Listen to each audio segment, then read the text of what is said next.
Binance and Bybit and Coinbase, they own the customer. Difference is that Binance is controlled by a guy. Infinex is not. Infinex has decentralized governance, and it must be credibly neutral. It must be a thing that has market power, but has market power that is distributed. The ownership of that market power is not concentrated in a single person. It's distributed widely across the entire ecosystem. Much more in the ethos of crypto and Web3. The goal of Infinex today is to bring all of those users that are already using Binance or Bybit, bring them on-chain, demonstrate that on-chain infrastructure can compete with decentralized exchanges. And then when those new users turn up and they say, hey, what should I use? You don't say Binance. You say, you go and use Infinex. It's on-chain. It's non-custodial. They can't take your money. You can do all of this cool stuff. And it's non-custodial. They're not going to steal your money the way that FTX did.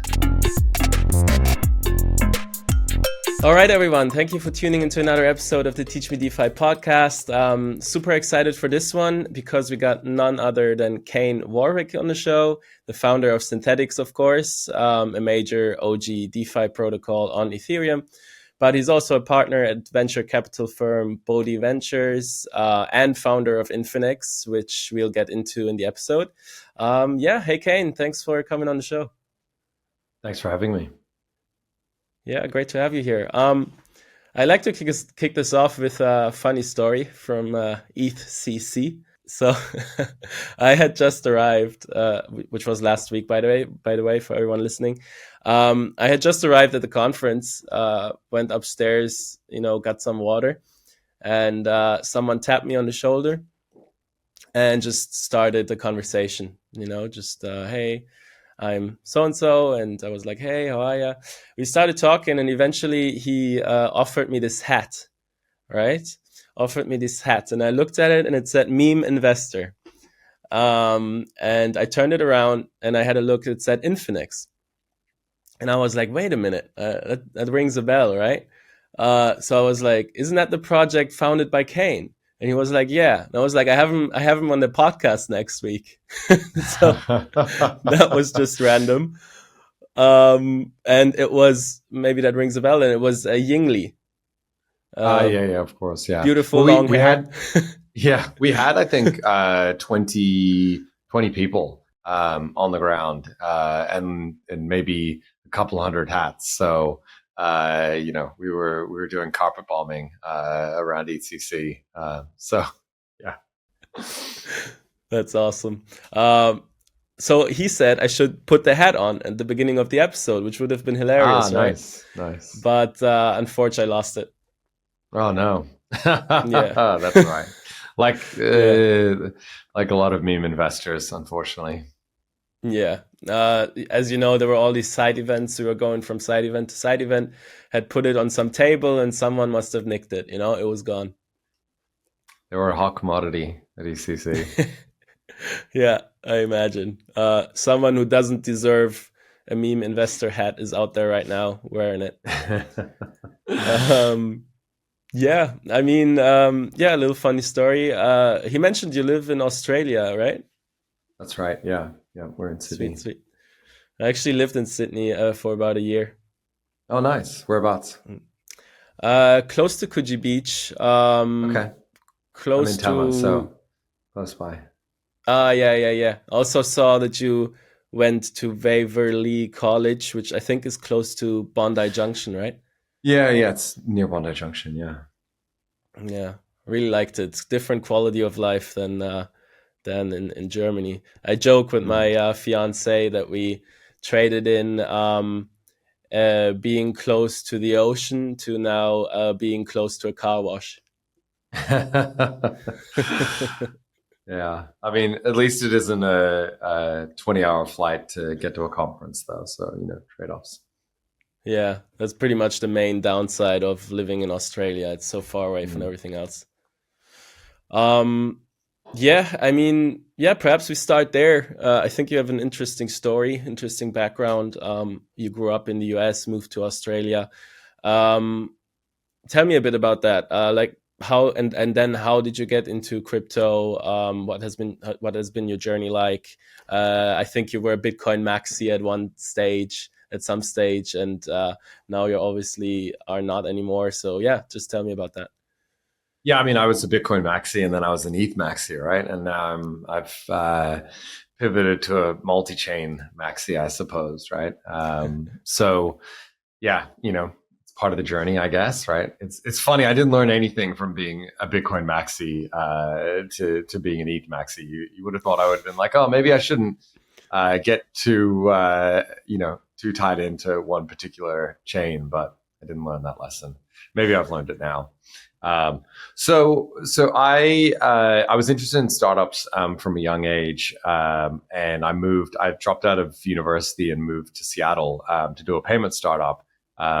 And at the time there was all this excitement around kind of disrupting legacy payment rails, right? Which I think to some extent has happened now for sure. Like we've got we've got some better infrastructure. Although I would argue that that infrastructure is still kind of cobbled on to these very legacy back-end rails, right? Back-end systems and, banking infrastructure, which hasn't changed, in decades, right?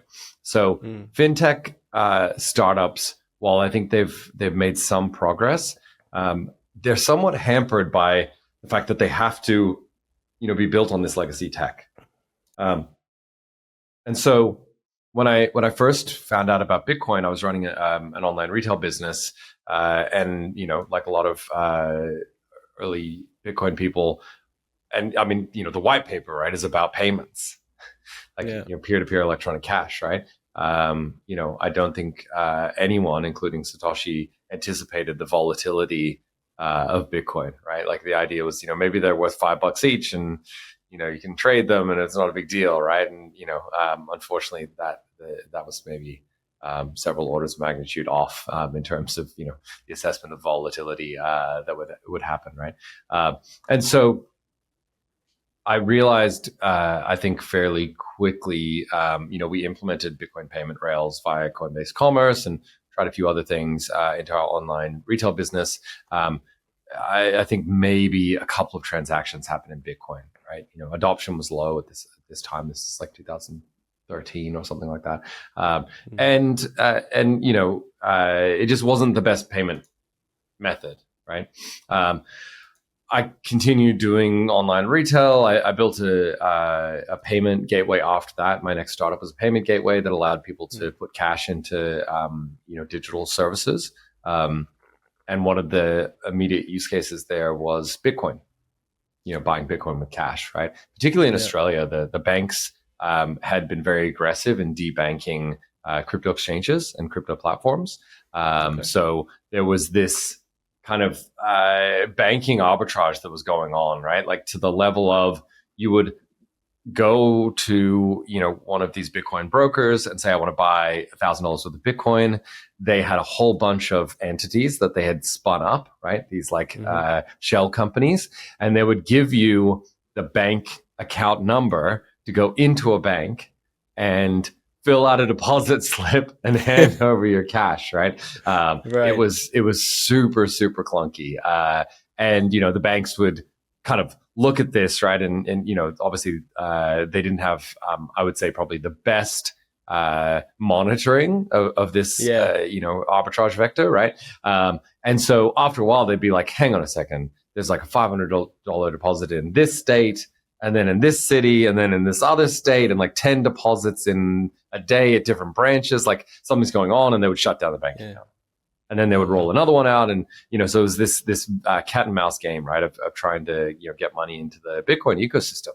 And at that time, the pipe between TradFi and the crypto ecosystem was like this big, tiny thing, right? Now we have ETFs, right, and the pipe is like that big, right? It's huge, and so we are much more connected to the TradFi ecosystem than we ever have been. But the thing that I think evolved over the intervening years from like 2013 was the rise of stablecoins.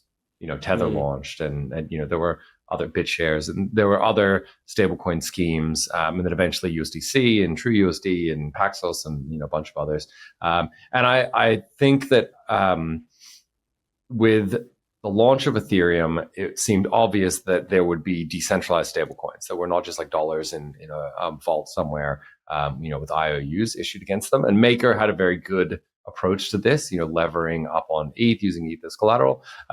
We had a different take at Haven, which was the precursor to Synthetix, which was build a closed loop payment network and charge fees for transactions and use those fees to actually prop up the network. And so you'd have this growth metric that would feed back on itself to help grow the network. And, if the network was useful and there were a lot of fees being paid, then, could scale up. It wasn't the best idea in the world, to be totally honest. But it led us to Synthetix, I think. There was a kernel of utility in there. And then Synthetix, through a whole bunch of things, the advent of yield farming and inflationary incentives and a whole bunch of things that we did over the years, was able to scale up and become one of the the bigger DeFi projects that sort of survived through multiple cycles to today. Right. Quite the journey. And Synthetix, obviously, like a blue chip protocol. I think TVL was at 1.2 billion at some stage. Right now, it's at 410, I believe. I just checked. So you've been around. You've kind of seen that whole DeFi summer thing play out. What's your take on the state of DeFi right now? Have you made a lot of progress? What's lacking? What's your take? I think we have, and this is where Infinex comes in. Right. My belief is that the on-chain infrastructure that we built over the last 5 or 6 years has now gotten to a point where it can compete with legacy Web 2 tech. Right. We have this interesting situation where we're getting towards a new bull market. Right. We're in the early bull market. And so everyone who's here has been here for a while. They've been here for a cycle. A full cycle from bull market to bear market, and they're still here. And yet most of those people who are daily active or monthly active crypto users are active inside of legacy Web 2 tech in the form of centralized exchanges, right? They're living inside of CC's database. And, there was an argument for why that made sense, maybe 5 years ago, certainly 10 years ago. We needed centralized exchanges. There wasn't the ability to build crypto infrastructure to do crypto trading, right? There were a few things like Counterparty that had popped up, but to trade crypto, you really needed to have an off-chain system, right? Build a centralized system to do it, and so that was fine. And then we didn't make much progress until maybe like Ether Delta, IDEX, arose in like, I guess, 2016, 2017.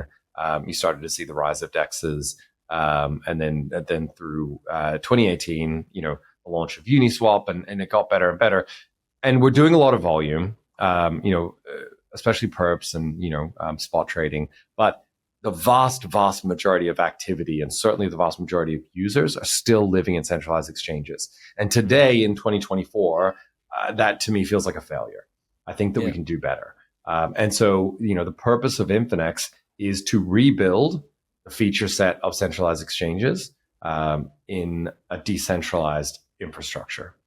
To take all of the stuff that we built, whether it's Aave or DYDX or Synthetix or Hyperliquid or Uniswap, take all of that amazing infrastructure that we built, put a much better UX and onboarding flow on top of it that can compete with a centralized alternative, and make all of this amazing on-chain infrastructure accessible to the average crypto user. Forget about the average user. Forget about, someone's aunt. We're talking the average crypto user right now is today living inside of Binance, and we need to get them outside of Binance and into an on-chain platform. If we can't do that, then it's very hard for us to credibly say we're going to take down PayPal or banks.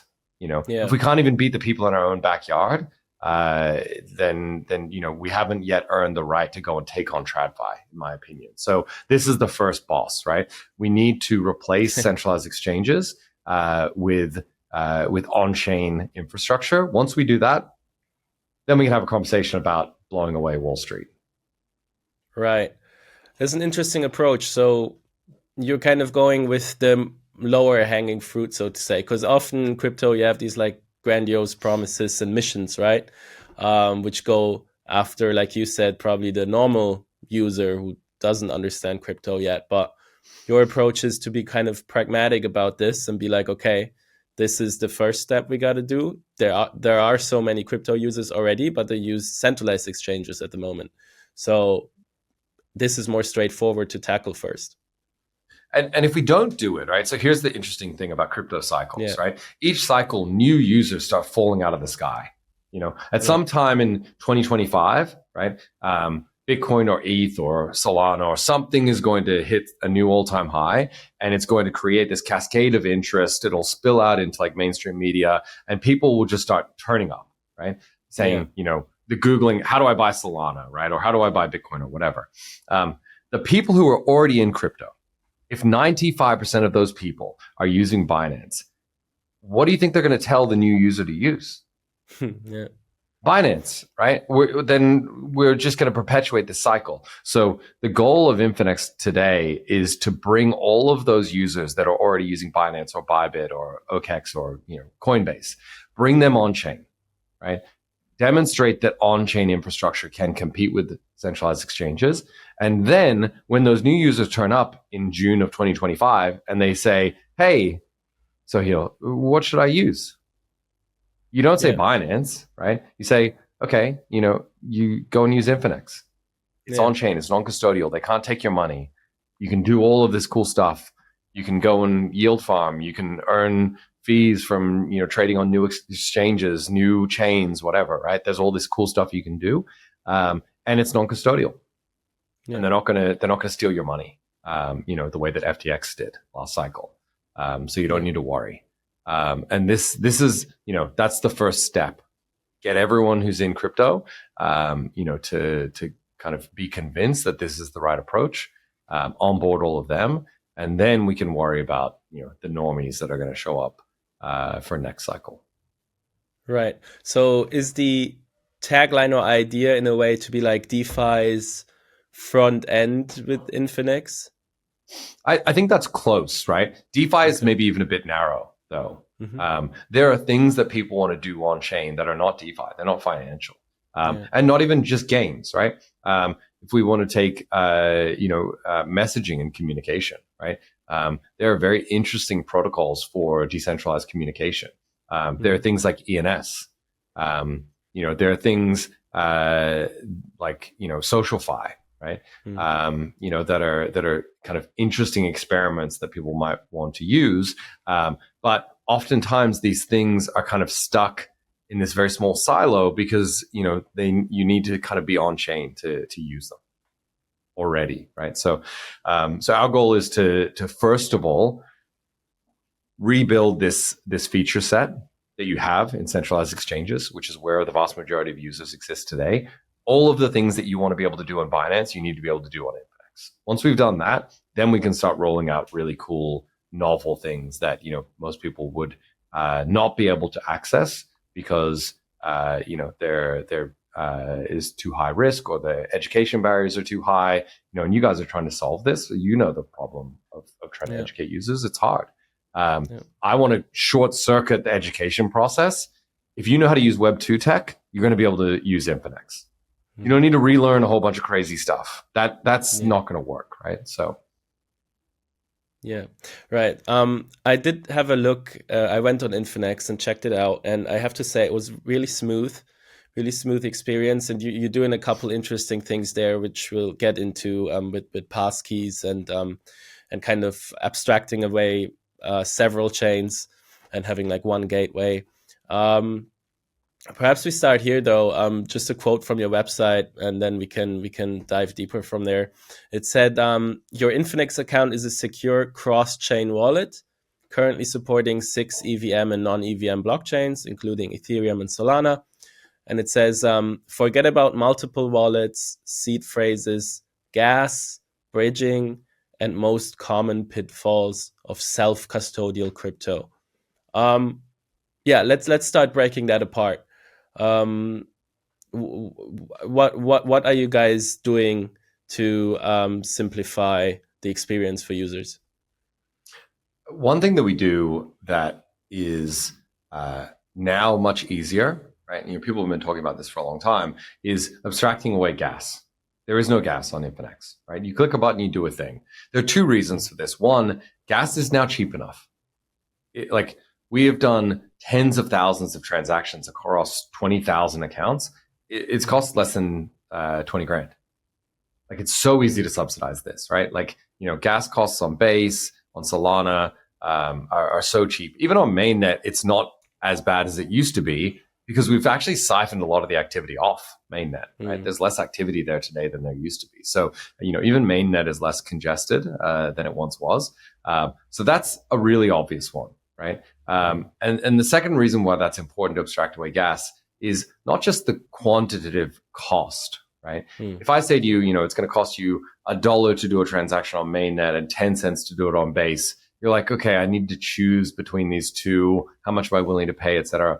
If it's $0, right? We remove the choice. There's no choice now, right? You just click a button, it does a thing, right? You have a thing you want to do, you click the button. You don't need to think, oh, do I really want to do it? Is it worth the cost? Even if the cost is 0.0001 cent, there's cognitive load that you put on the user to think do I want to pay 0.0001 cents for this, right? Yeah. If you just click a button and it happens is zero cost, that's a qualitative difference in the experience, right? So do you think abstracting that's away similar, gas is big.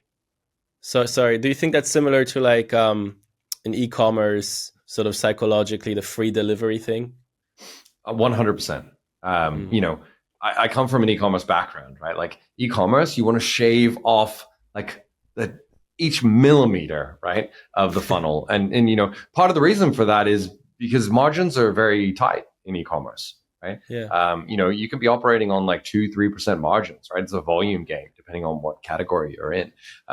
And so, a 3% drop-off rate in conversion blows you out of the water, right? You need to optimize your funnel ruthlessly, right? In crypto, we don't bother optimizing funnels. It's just whatever. We'll figure it out, right? But we will get to a point where I think we have to optimize, and that's one of the things we've been thinking about a lot, right? We have very good UX designers. We start from the user experience, and we try to minimize the number of clicks, and we try to minimize the confusion that a user could have, right? And that's a process, right? That's not there's no end state there. It's a constant process of iteration. Yeah, sorry about the interruption. So one of the things is gas, but let's talk about seed phrases / the Passkeys solution. I think that's interesting, and you see it popping up in a few places, I think on Base as well. Passkeys are going to take over the world. This is happening. There are forces that are far more powerful than we will ever be at play here. Google, Microsoft, Apple, they are moving towards Passkeys for very good reasons. They are far more efficient and safer for users of Web2 tech. And this is when we're not even talking about money, right? We're just talking about the overhead of accounts being stolen and, fraud and things like that. This is not even financial loss. And yet the stakes are so high when you're talking in the millions, tens of millions, hundreds of millions, billions of users across some of these big tech companies. So, they have somehow coordinated. How they did it, I don't know, but they've somehow coordinated to, via the FIDO Alliance, launch this passkey technology. And we're actually in a very lucky place, I would say, in crypto, right? Where we are able to kind of ride this wave that is being pushed with a level of investment in this new technology that we could never afford, right? By large tech companies that have a vested interest in this, and it will contribute to their undoing, I would say, right? Because we now have a technology that is at parity across crypto and Web2 that we can leverage as a Trojan horse, right? If everyone is educated on how passkeys work, passkeys are crypto. Passkeys are a crypto token that's stored securely in an enclave or, in software. And those passkeys can unlock, and in some cases will be able to sign on-chain transactions, right? So this idea of seed phrases and private keys and all of that stuff that we have, as enthusiasts, as early adopters, have been dealing with, that's all going to be abstracted away. It's going to disappear. People will not have to deal with seed phrases. They'll not be dealing with private keys. Their private keys will be stored in a secure enclave somewhere and will be accessible via passkey. Right. And I watched another podcast that you were on, and you made it clear that this is not a hot wallet and that you're having, I think, 7 figures on there or something like that. Yeah. Can you just expand on that? Yeah, that's another anachronistic thing. This idea of like hot wallets, cold storage, air gapped wallets. This is madness. It's actual mad. Again, you can't explain this to someone, right? Like, you don't have a hot bank account. Yeah. It would be insane if you're like, oh, I only put $1,000 in my hot bank account because it gets stolen all the time. Like, that's crazy. It's just crazy to even contemplate something like that, right? You have a bank account, you put your money in there, you expect it to be secure, right? And you expect that there are people who are working very hard to keep that money secure, right? And you also expect that a simple mistake on your own behalf will not cause you to lose all your money, right? Crypto, we're still in a very early stage, right? So what passkeys do, I think one of the advantages is they're very phishing resistant. If you were going to do this with passwords, it would be far more dangerous, right? Mm-hmm. You would have to think much more carefully about how you mitigate the risk to a user, right? If they could potentially be phished with a password. Passkeys, you can't be phished. They're chained to the domain that they're issued on. They're resistant to cross-site scripting and other issues like that. So you have this situation where you've got a cryptographic token that can only be used to unlock this thing on this particular domain. And that makes it much, much safer. If we'd had this tech in 2021, we'd have a lot fewer Bored Apes that would have been stolen, put it that way. Right. And I think you also mentioned that you could revoke the access, which is if it gets stolen or someone gets access to your phone. Yeah, so one of the things that we are going to do is replicate Web 2 security. And this is another thing where I think that I don't want to say we've gone wrong in Web 3. I think we built the tech that we had the tools for at the time, right? And we didn't have the ability to replicate the functionality and features of role-based security like you have in Web 2, right? But we have the technology now. We can replicate Web 2 auth and role-based security and threshold security and all of these things that, again, billions of dollars have been poured into R&D on how to set this stuff up, right? And including by centralized exchanges, right?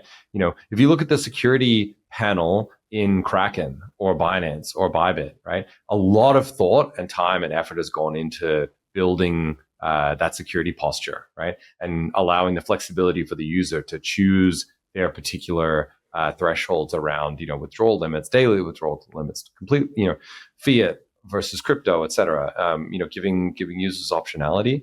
So we can replicate all of that with passkeys. Hey there, just a quick message. If you're watching this and you're enjoying it, please make sure to tell a friend that might also like it, because we don't run any ads on this podcast and that helps us out a lot to keep doing this. Thank you. Okay. And when I used Infinex, it was sort of like just to make it more tangible for viewers. Basically, I think it prompted me to just a Face ID thing, and then it put this key, as you said, I think, on my iCloud, so to say. And that was it. Basically, a wallet was generated, or multiple wallets, I believe, on the different chains, which you can see then on the UI that they're being generated.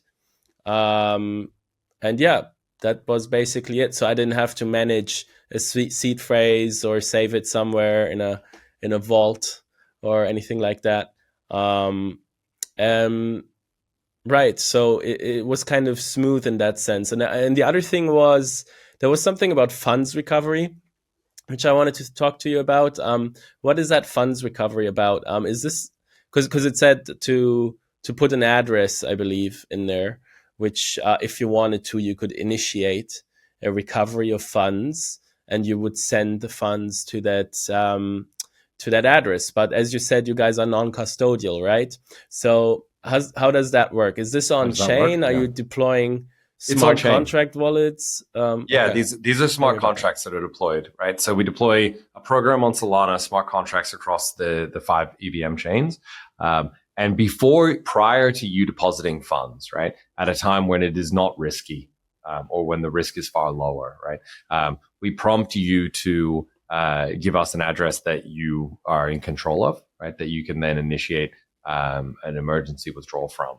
And the purpose of this is twofold. We lock this down, right? So if, for example, someone gets control of your passkey and you can't revoke it, that you have a pathway to getting your funds out, prior to that person being able to withdraw them, right?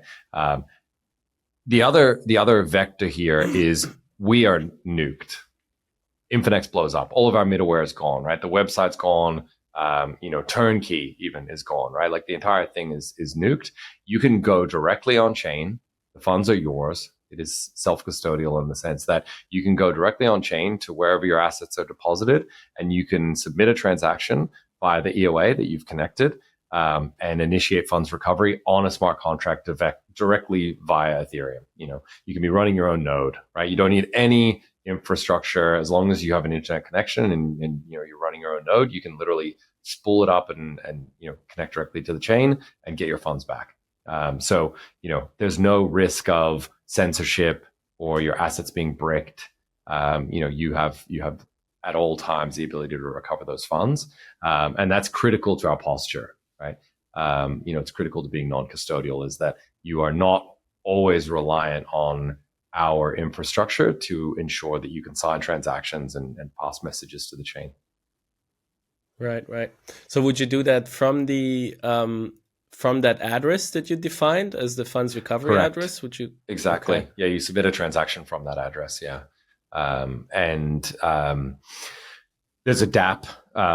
There's a DApp that's both hosted and self-hostable, so you can download that DApp and run it on a local machine and connect. You could also connect via Etherscan. You could run a CLI.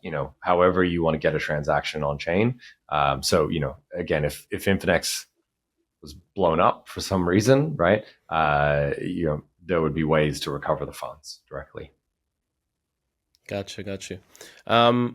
Another thing is you're not just on EVM, right? You integrated Solana. Talk to me about that a bit. I mean, you've come from being a Bitcoin maxi to Ethereum maxi. Now you're integrating Solana as well. You've strayed far. So let me hear about that. What informed that decision, and how is it going? I was on a podcast a few years ago with SBF, talking about the trade-offs of Solana, right? And at that time, I think I had a view, which I still don't think it's necessarily wrong, right? That Ethereum is trying to be in the design space, right? In the solution space, where you are sort of maximally censorship resistant, right? And resistant to capture. And I think that is an incredibly valuable thing to have, right? The interesting thing about that, though, is the existence of Ethereum allows for other solutions, right? Other areas of the design space to be explored, right? That are maybe less censorship resistant. You wouldn't necessarily want a world where you only have monolithic chains that are running in, data centers, right? You want a world where there are options and alternatives that are running in, more distributed, home validators, et cetera. And, this is a gradient, right? Like, this is not like a binary thing. It's a gradient, and Solana, while it would be difficult, I would say, to run a home validator, right? It's not impossible. It's not inconceivable. Bandwidth's getting better and compute is getting cheaper. So, in theory, you could run a Solana validator, at home. It doesn't have to be run inside AWS or whatever. Right. There are trade-offs there, right? But I think that my view, a few years ago was that it wasn't 100% clear, right, at the time that if you had these alternative designs, that Ethereum would survive, right? The kind of premise of this podcast was, what is the biggest threat to Ethereum? And I think that the answer is Solana. And I think the answer is still Solana, right? And we're probably past the point where Ethereum is at risk, I would say. Like it's got enough scale now that, it's not going anywhere. But maybe that was less clear a couple of years ago. I think there was definitely a view at the time that like Ethereum could be taken down, right, by some alternative. And the idea of a world where a less censorship resistant chain dethroned Ethereum, I think was a bit scary to me. Because it would make the world more fragile, right? And I mean, if you think about it, this is the same reason why Bitcoin maxis are Bitcoin maxis, right? They're trying to be maximally censorship resistant. It's why they think proof of work is better, et cetera. And, whether you agree or disagree with the reasoning there, like the ideological, like ideal, I guess, makes sense, right? That it should be maximally censorship resistant. And so again, this is a gradient. You've got Bitcoin here, and then Bitcoin here, and then Ethereum, and then Solana, and then maybe there's others that are more centralized, right? Certainly the L2s that we have today are more centralized. They're running single validators, single sequencers. So these are all different trade-offs, and I suppose now that the threat to Ethereum is alleviated, I'm more comfortable being pragmatic about this and being more open to different design decisions. I think at the time where that was not clear, I was much more of a hardliner of like, we need to make sure Ethereum is successful first and primarily. And then once we know Ethereum is successful and that it's not going to be usurped, then we can open up for different designs. So I think today, I feel more comfortable with that. And I think also the Solana community has demonstrated, post FTX, a level of genuineness in terms of their desire to innovate. And they believe that it's valuable to, iterate and try different designs, try different solutions, test out different areas of the design space. And I think that is absolutely ideologically correct, right? You need market forces to be, to be at play and competition to drive innovation. And I think that Solana has put pressure on Ethereum to do better. I think, Ethereum's in a better place for that competition. If Solana didn't exist, I think Ethereum, maybe would not have progressed as fast as it has. Right. Speaking of a spectrum of chains and trade-offs, there was a podcast you were on where you talked about low float, high FDV projects, right? And I think Kobe wrote an article about that recently, which was a good one. So just to kick this off with, like, basically the sentiment was most price discovery is not happening on the public market anymore, but in private markets, right? So before the token is actually launched. And then when it launches, it does so at very high, fully diluted value, but with a low percentage of tokens initially in circulation, the low float part. And yeah, basically you as a retail investor, you can't really participate in a lot of the value creation which happened before, or the price discovery which happened before the token came on the public market when you had access to it. So yeah, I just wanted to talk about that, about token sales, launches, and this kind of trend. What do you think about it? I think it's one thing that's, as you were sort of setting up the question, I was contemplating, right, is the difference between tokens and equity. And I think about this a lot. One of the reasons why with Synthetix we were successful is because we moved away from this fixed supply token idea, right? We started off with a token supply of 100 million. And then we realized that with all the tokens in circulation, right, there was no way to incentivize the behavior that we wanted to incentivize in the network, right? Certainly in the early stages to bootstrap it. And so we made the token inflationary. And over the course of, I guess, 4 years, maybe, until last year when we killed inflation, the circulating supply went from 100 million to 330 million or something, right? So 3.3x growth in the total tokens. Now, there were different things going on there in terms of like tokens being locked up or whatever.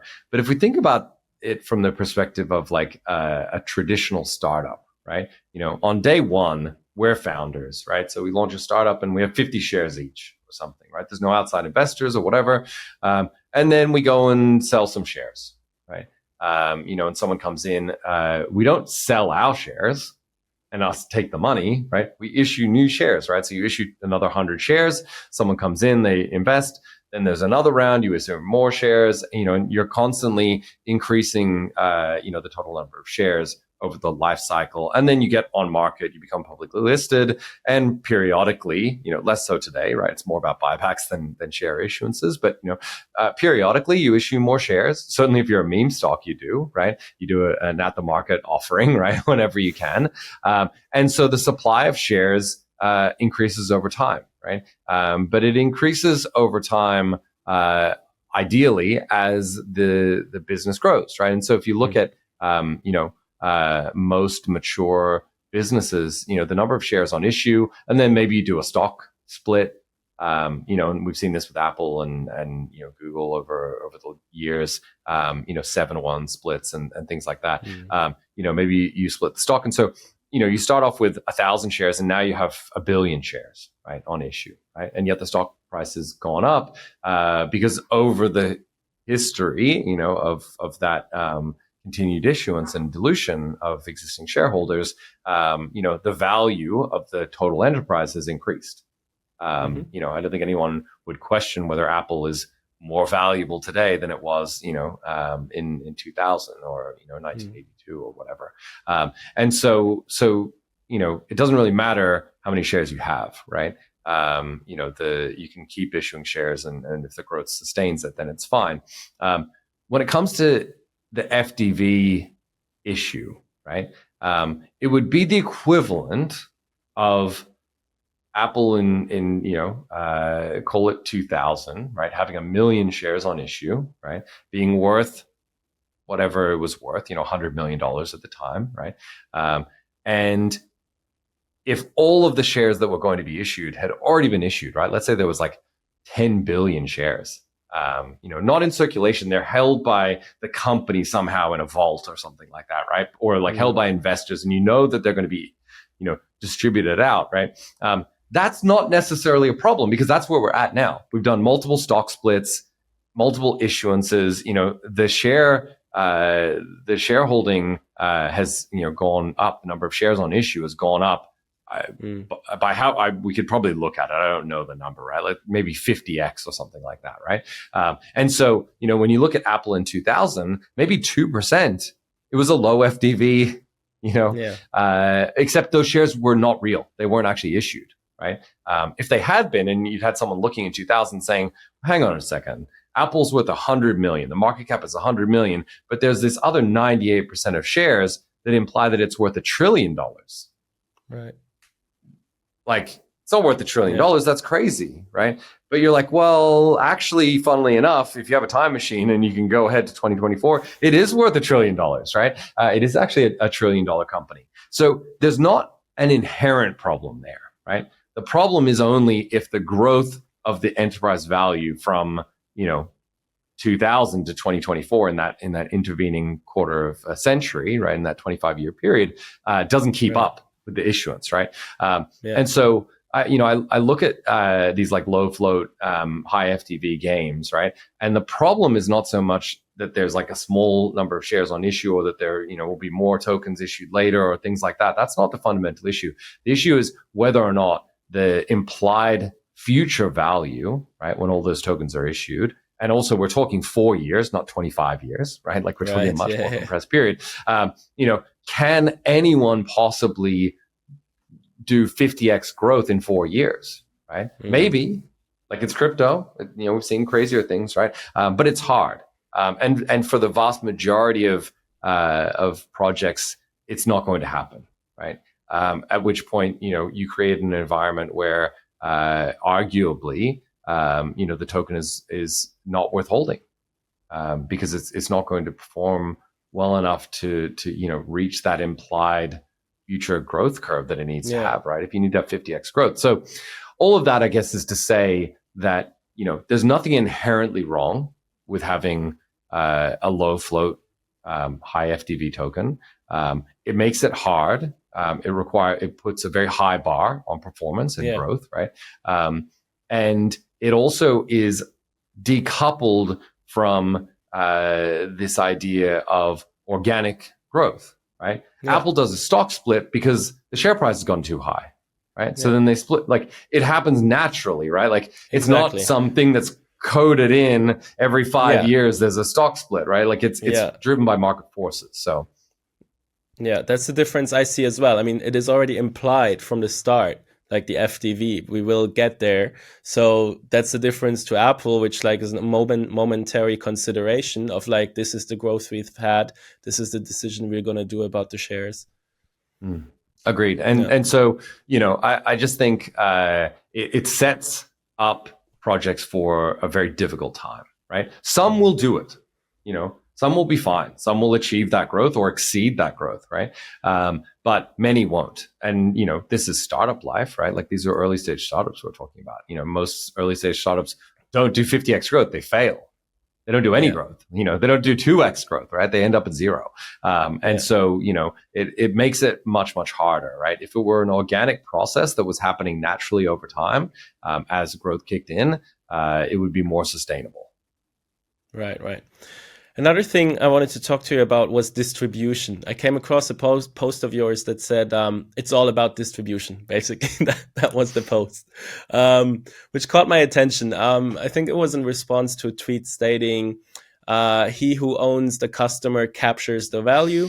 In mature markets, the participant in the stack that is closest to the end user captures the lion's share of the value. So I wanted to share my thoughts on this and get your perspective. My working theory is that with the advent of LLMs, coding copilots, generative AI, creators and coders will gain more leverage. So they'll be able to be more productive, create more applications at a faster pace. So this will lead to a significant influx on the supply side of applications. However, despite this increase in supply, the human attention span essentially remains the same, limited, and won't magically increase. So we'll see a surge in the number of apps available, but not really a corresponding growth in demand necessarily. Therefore, distribution will become increasingly strategically important to reach customers effectively. That's my take. What do you think about this notion? I mean, we've already seen this, like, absent LLMs, right? The App Store. How many apps are there in the App Store? And this is a filtered thing, right? Like, I don't know the answer. I'm sure it's in the millions or something, right? It must be some crazy number, right? And this is with Apple curating them, right? If the App Store were a permissionless system, like, God help us, right? Like, it would be a billion apps, right? Like, and so, there's a question then of curation, right?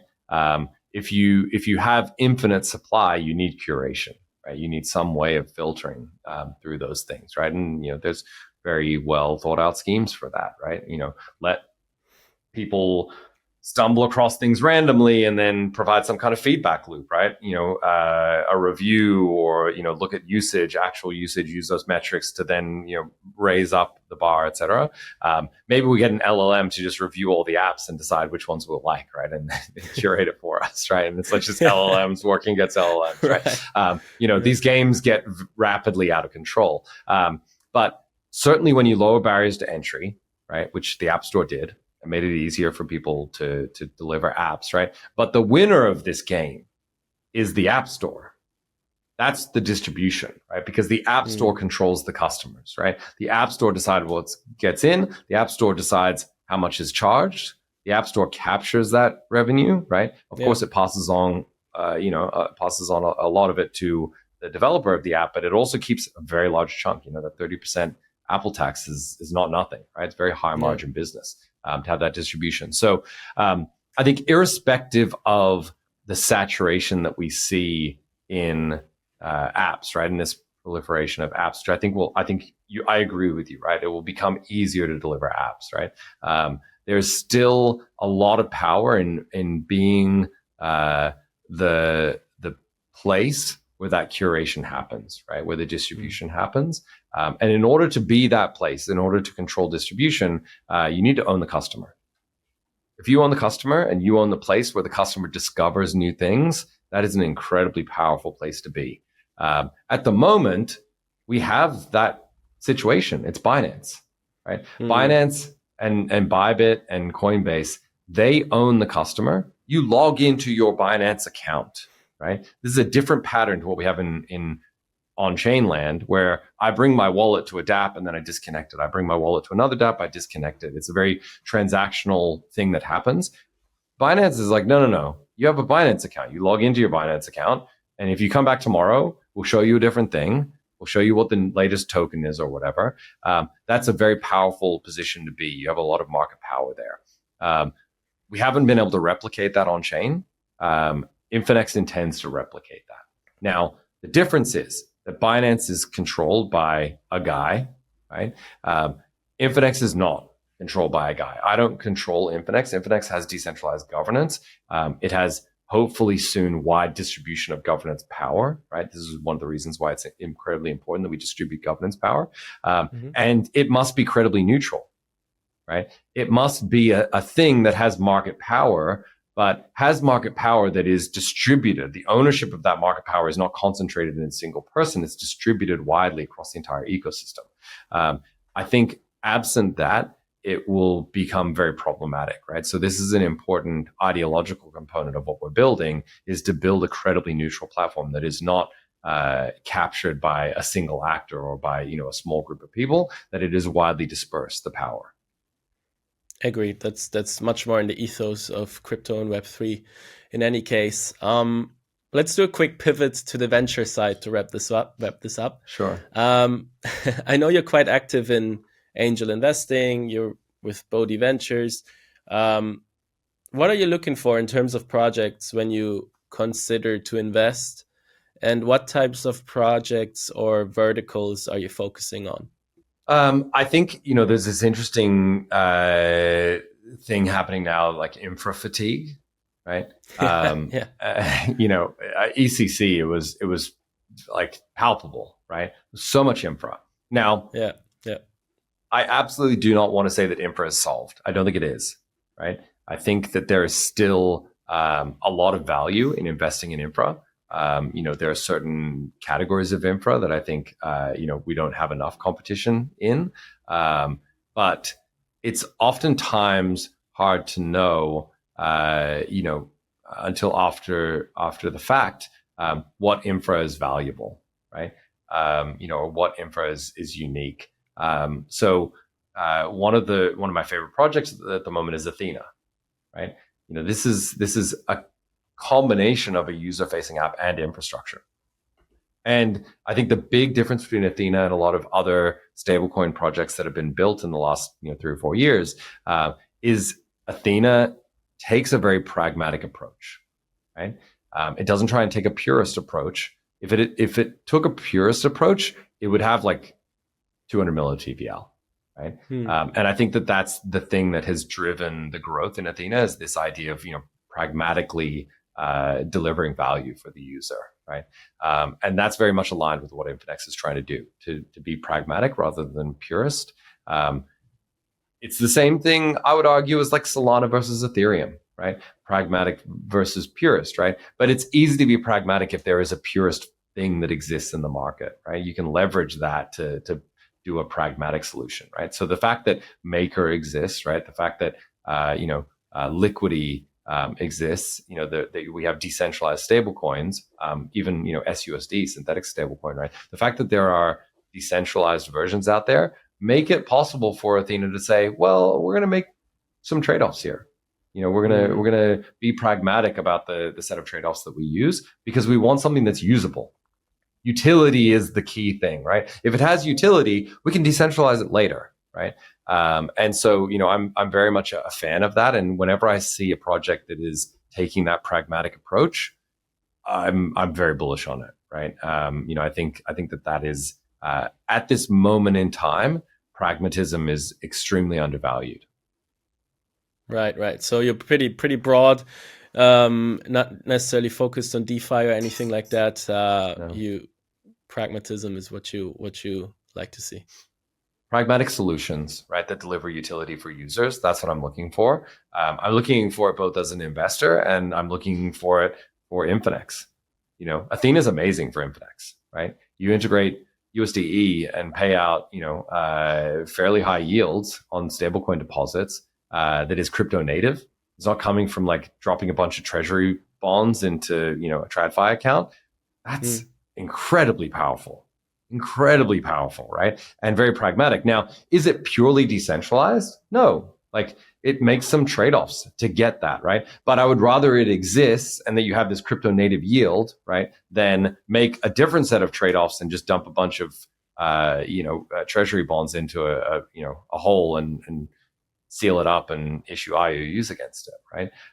So we need to pick the right trade-offs in the design space, I think, and experiment with where the right trade-offs should be, so that we can deliver utility for the user. Right. Yeah, I think this can be incredibly nuanced, but I hear what you're saying. Right. I mean, you also have a Crate campaign. Maybe we should quickly touch on that, and then. Do you want to say something about that? Yeah, I think, the goal is fun, right? DeFi Summer was fun. Yield farming was fun. It was fun because it was chaotic and volatile, and you didn't know what was going to happen. You had pool 1, pool 2, pool 8. There were all these crazy incentive designs that were popping up, right? And that carried on even through like some of the stablecoin designs, rebasing stablecoins. I don't think I've seen anything as fun as like, the original Ohm madness, right? It's in pure incentive schemes, right? Whether they're PvP, whether they're zero sum, or whether they're positive sum, I think are very fun. And so the primary goal that we had with Crate Run was to make it fun, right? And we have a very harsh trade-off at the moment, right? Given where we are in the market because of industrialized farming, right? We have bot farms and Sybil farms that suck out all of the value for actual users, right? Yeah. And so the only way to protect against that, these people are more efficient at rolling out Sybil attacks than any project could ever hope to be. Doesn't matter whether you try and outsource the Sybil resistance to the community or whatever. The incentives are wrong, right? It's an asymmetrical game, right? And so the Sybilers will always win. So there's one option, right? Which is say, we will do a pure linear distribution, right? And then you turn it into a whale game. And then people are like, but I'm a good actor. I like this protocol. I'm participating. I'm contributing. And you're paying out all of the yield to someone, who deposited $100 million worth of wrap stake ETH. I can't ever compete with that, right? And neither of those are good outcomes, right? You leak all the value, including the whale's value, right? All the value goes to Sybilers, right? They just absolutely, like locusts, right? They just land on the thing and leave it as a husk, right? That's an option, right? Or you create this dynamic where people feel like whales have captured everything, right? Our goal was to try and find some middle ground, try and break the equilibrium, right? And so what we did is we introduced randomness. Now, law of large numbers, right, means that, it's the same thing effectively as a linear distribution, right, across everyone. But for some individuals, some people, have opened 4 crates, right, and they've received a patron NFT, right? So their yield on that position might be 500%, right? And so, it's this trade-off of, okay, fine, not everyone, right, who is a small staker who's playing this game is going to do well, right? Law of large numbers says they're not going to do well on average, right? But some will do very well and some will do worse than average. And introducing that sense of randomness creates, I would argue, an interesting and more dynamic game, right? So that's why we designed it the way that we did. I think it's gone very well. I think we're pretty happy with it. And we're looking forward to experimenting on other campaigns like this with other protocols that we're going to integrate. We're looking to, boost TVL or boost metrics, boost, trading activity or deposit volume or borrow volume or whatever. And I think that it is an interesting trade-off, right? And, you can figure out where exactly you dial in the randomness and how you kind of work that. But it's something that I think, my perspective is it's better than either of the alternatives, right? The extremes of both ends. Yeah. We'll put a link in the show notes to that if anyone wants to try it out and also just try Infinex out. I recommend to do that, especially when you're already in crypto, to kind of get a sense of where user experience can and should go. Kain, thank you for coming on the show. It's been incredibly educational for me. Do you still play tennis, by the way? Not very often. I can still play, but it's not my main thing. You can only have so many hobbies, unfortunately. Yeah. Well, it's on then. I used to play semi-professionally, so oh, nice. We'll play. Okay. Yeah. yeah. Next ECC. Yeah, or next episode on the court as well. That could be fun, actually. I love it. Yeah, that's a good idea. Yeah, I have to get my racket out and hit a couple of balls. Yeah, sounds good. Thanks for coming on the show, man. Awesome. My pleasure.